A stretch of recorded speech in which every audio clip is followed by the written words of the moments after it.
Hello, I'm John Shepherd, and in this short video I'm going to answer some questions which have been sent into the YouTube channel.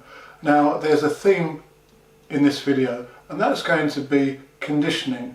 With the start of the season coming up, it's probably a good time to look at some of the means to which you can use to improve your performance and get stronger, but crucially, relevantly, more powerful and faster across the training year in preparation for next season.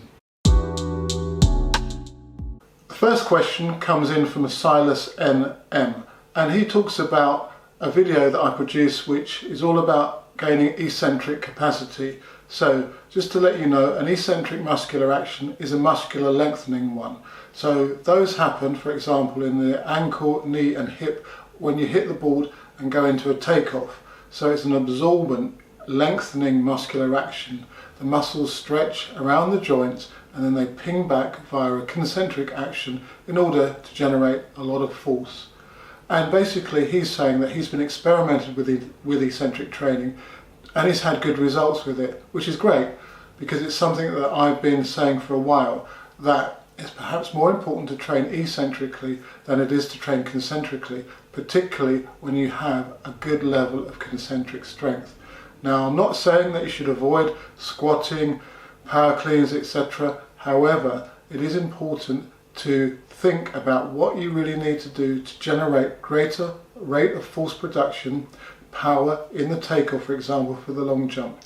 And I believe that training eccentrically is one of those means. Now, Silas also goes on to talk about a hierarchy of plyometric jumps and whether or not those of a lower intensity are just as good as those of a higher intensity.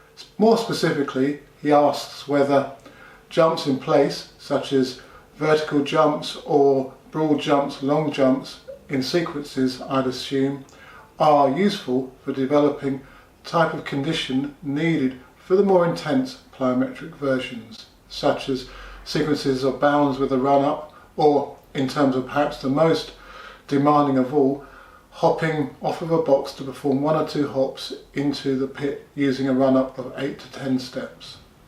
I think it's actually a very good idea to start off, particularly if you're not used to plyometrics, with lower intensity efforts, as these will condition your ligaments, tendons and muscles and your whole body to the impacts involved, and also get you used to how you should perform these types of exercises. Now, I say how because we need to be able to overcome a lot of force in a short amount of time. So when you're doing your plyometric exercises, you need to be in the zone, you need to be focused, and you need to be ready to generate that quick fire reaction on contact.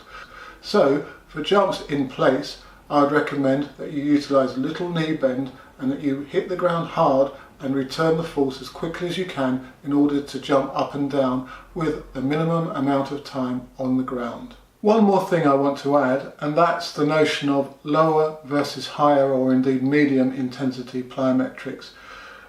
Just because one is of a lower intensity doesn't mean to say that it's of less value than one that's of a higher intensity.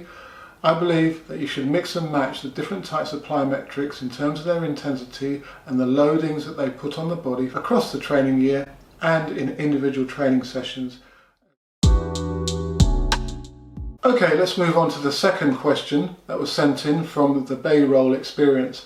Now, he's been sending in comments to the channel for a number of years now, and I'm particularly grateful to one of the ones a year or so back where he turned me into the direction of the work of Cal Dietz and the triphasic method. I've made a number of videos on triphasic training, so that's the combination of concentric, eccentric and isometric exercises, notably weight training exercises, in order to improve your jump power and capacity.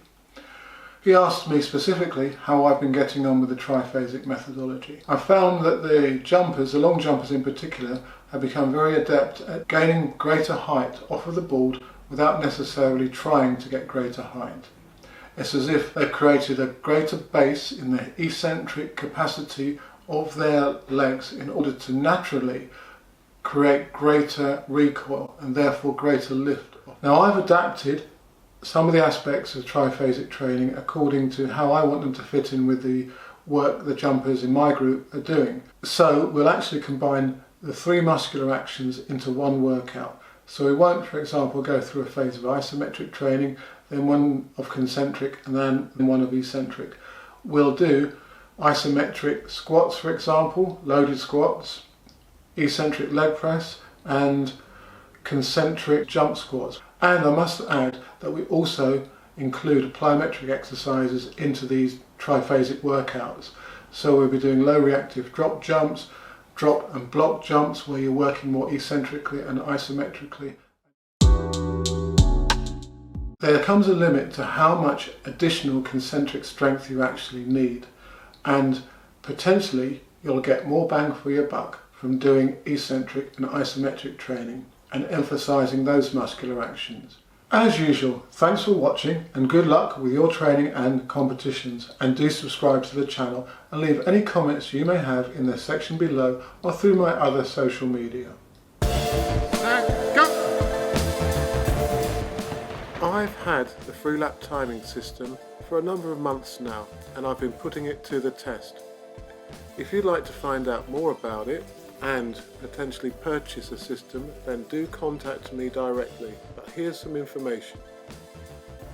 The system is extremely portable and accurate to 2/1000ths of a second. You no longer need to take up 3 lanes to time your athletes. Place the TX Junior Pro transmitters down on trackside, set up the app on your iPhone or phone or tablet, and you're ready to go. The FX chip BLE attaches to the waist of the athlete, and that's what sends the time to the receivers. It's simple and effective. It's been a great motivator and way to compare performances across the training year, not only between our athletes but with norms established by other jumpers, for example. We can now really see how fast we are.